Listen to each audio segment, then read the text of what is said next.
America అధ్యక్షుడు Trump మరొక bomb పేల్చారు. ఈసారి ఇరాన్ తర్వాత మరొక దేశంతోటి కీలకంగా యుద్ధం జరగబోతుంది. ఆల్రెడీ మా కమ్యూనిస్ట్ దేశమైనటువంటి ఒక దేశంతోటి యుద్ధం చేస్తామని చెప్పేసి ఒక ప్రకటనలో తెలపడం అనేది జరిగింది. సో కొన్ని రోజుల్లో ఇరాన్ని మొత్తం ఖతం చేస్తాం, తర్వాత వచ్చేది ఆ దేశం పైకి అని చెప్పేసి అన్నారు.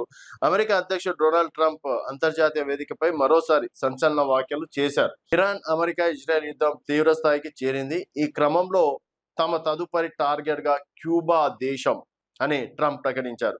క్యూబా తమ జాతీయ భద్రతకు ఒక పెద్ద ముప్పుగా మారిందని, ఆ దేశ ప్రభుత్వం అనుసరిస్తున్న విదేశాంగ విధానం అమెరికా ప్రయోజనాలకు విఘాతం కలిగిస్తుందని అన్నారు.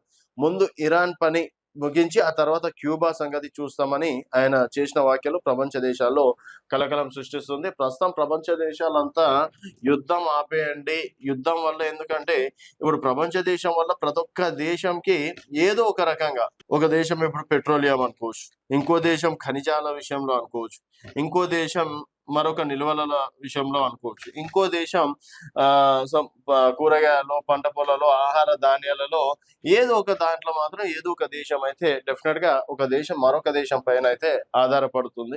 ఆ విధంగా ప్రతి ఒక్కరు ఇప్పుడు యుద్ధం చేయకపోతే ఉన్న రేట్లు తగ్గుతాయి, ద్రవ్యోల్బణం పెరుగుతుంది, తర్వాత ఏమంటారు అనేక ప్రయోజనాలు ఉన్నాయి. ఇప్పుడు యుద్ధం చేస్తే ఈ దేశం నుంచి వచ్చేటివి బంద్ అయిపోతాయి, ఈ దేశం నుంచి వచ్చేటివి బంద్ అయిపోతాయి, ఈ దేశం నుంచి వచ్చేటివి బంద్ అవ్వడం వల్ల ఉన్న రేట్లు కాస్త ఆకాశాన్ని అంటే మధ్య తరగతి పేదవారు బతికే పరిస్థితి మాత్రం ఉండదు. సో ఆ రకంగా ఎఫెక్ట్ ఉంటాయి. కాబట్టి మరి ట్రంప్ ఎందుకు చేస్తున్నాడు, అండ్ ఇరాన్ తర్వాత కాముకుంటాడా లేకపోతే నిజంగా క్యూబా తోటి యుద్ధం ప్రకటిస్తాడా అనేది వేచి చూడాల్సిన విషయం. చూస్తూనే ఉండండి తెలంగాణ వెలుగు.